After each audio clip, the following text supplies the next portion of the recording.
Han, mukhang okay naman yung hospice kanina, no? Diba?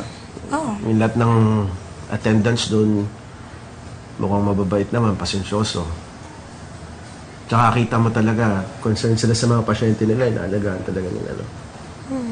Oo. Anong ibig kong sabihin? Na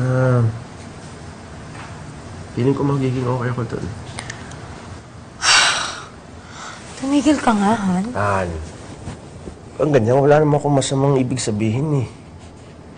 Siyempre, niisip ko lang na kapag lumala na ako, pag di mo na ako kayang alagaan, Han, hindi ako... I won't take it against you if you put me there. In fact, I would even encourage it.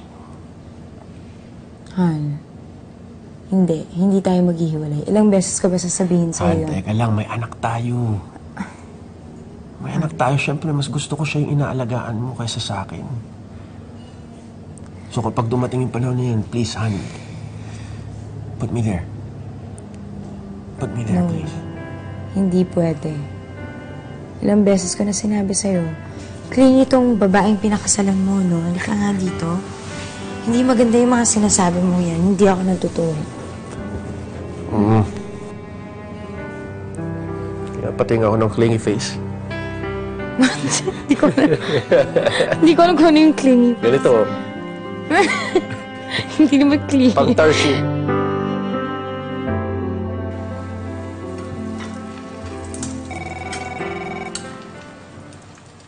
Uy, Han!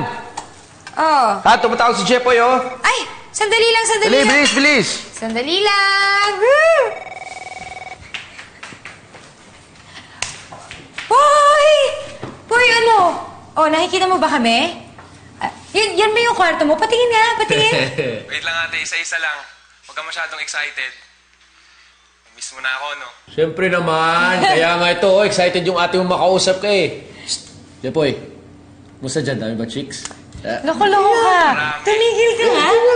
Ikaw baka mamaya bigla ka nalang mag-asawa. Kailangan ipakilala mo muna sa amin yan. Kailangan approve sa amin yan nilang nanay.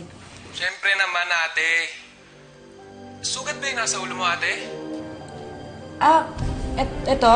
Ano nangyari dyan? Wala, kasi yung cabinet, tumama ako doon, iwan ko nakabukas. Alam mo naman ako, diba? Sigurado ka dyan ate? Okay lang. Ikaw naman, maliit na bagay. Kumusta dyan?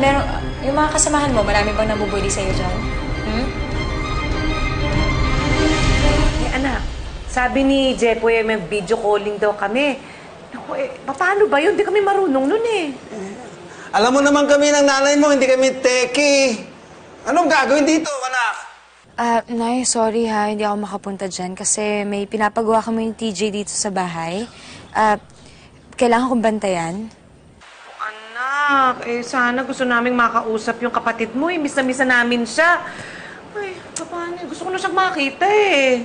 Oo nga, Nay. Pasensya na ha. Pupunta na lang ako dyan pag okay na dito. Oo, pag wala na yung bukol mo. Sige po, Nay. Sige po, bye. Ito naman? Paano kung narinig ka ni Nanay? O, ano ngayon?